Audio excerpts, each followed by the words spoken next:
shall never surrender.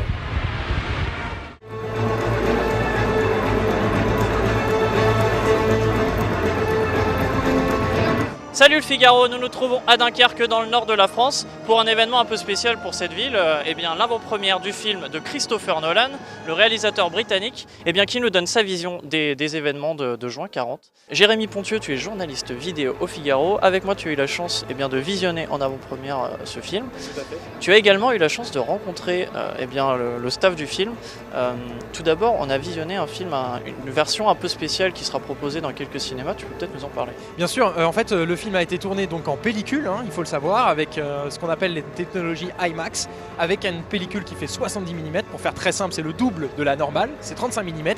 Le film sera projeté en France non pas en IMAX 70 mm, mais en 70 mm tout court. Christopher Nolan n'a pas voulu faire un film historique, il a voulu faire un film de survie qui met l'émotion au centre de l'histoire, dans lequel les personnages sont mis en danger, et pour les acteurs, le quatuor de jeunes acteurs qui est dans le film, je cite dans l'ordre Fionn Whitehead, Tom Glencarny, Jack Lowden et Harry Styles, et bien pour eux c'était exactement la même expérience. Ils n'ont pas fait des recherches approfondies sur les personnages, ils se sont d'abord intéressés à comment est-ce qu'ils auraient eux réagi en temps de conflit, en temps de guerre, comment est-ce qu'ils auraient réagi avec leurs instincts, et c'est exactement ce que Christopher Nolan a voulu faire. Yeah, I mean, I'd work with him for the rest of my career. He's if I was so lucky to, he's fantastic and a true filmmaker.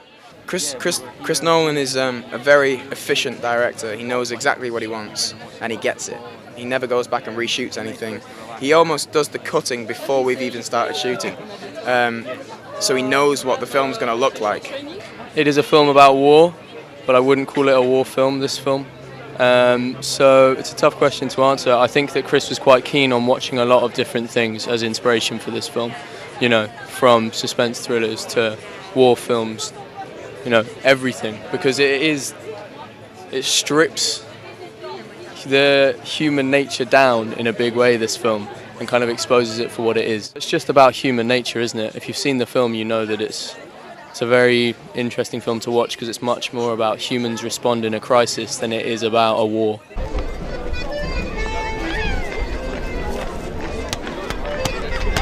On se trouve ici à quelques centaines de mètres du centre-ville de Dunkerque et c'est ici même, sur ces plages, qu'ont été évacués très exactement les soldats anglais et français en 1940. Et c'est d'ailleurs à cet endroit précis que Christopher Nolan a également choisi de tourner son film pour rester plus fidèle à la réalité. Aujourd'hui, les soldats ont laissé place aux baigneurs et aux promeneurs, vous le voyez.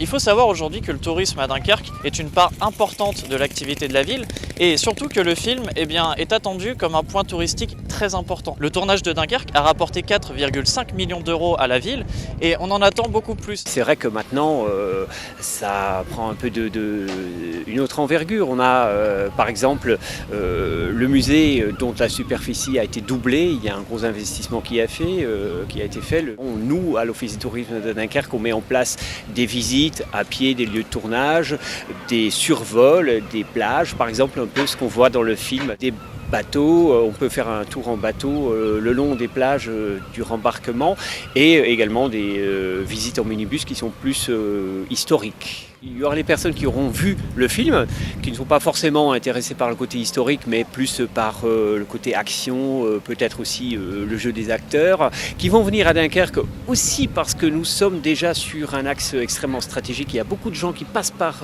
Dunkerque quand ils vont en Angleterre, par exemple, ou dans le sud-ouest de la France, ou qui remontent en Europe du Nord. Donc il y a déjà des millions de personnes qui passent, qui ne connaissaient pas forcément Dunkerque. Maintenant, ils auront peut-être vu le film et ils seront plus motivés pour s'arrêter. D'autre part, je pense qu'on aura aussi des gens qui sont plus intéressés par l'histoire, des gens qui ne connaissaient pas forcément l'histoire de la bataille de Dunkerque.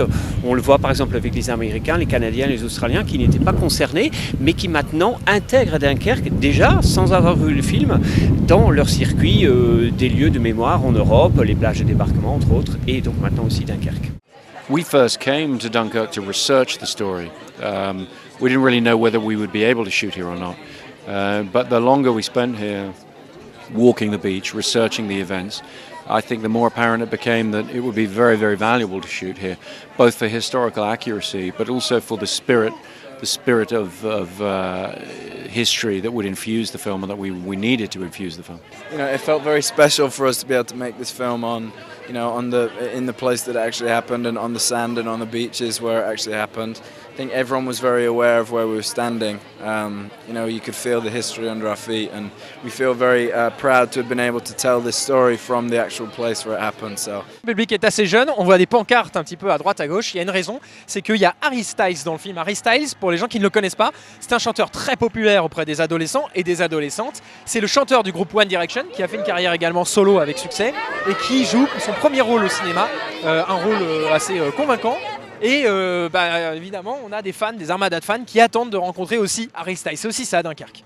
I mean, yeah, it didn't really feel like a transition, to be honest, because I think they're two completely different things. I didn't really feel like they were similar in any way. I feel like in music you try and put so much of yourself into it, and obviously with this you're trying to completely remove yourself from the character. And you know, yeah, I really enjoyed the challenge, and I think it's important to kind of do things that get you out of your comfort zone and try new things and try things that you think you're going to enjoy. And I feel very fortunate to get to work in music and do something I love, and now I feel even luckier to have been able to do something like this that I enjoyed so much. So. En tout cas, vous retrouverez pour vous ce film ce mercredi 19 juillet dans les salles, en 70 mm pellicule, mais également en fichier numérique classique, dans toutes les bonnes salles. We shall never surrender. We shall never surrender. We shall never surrender. Where's the bloody Air Force?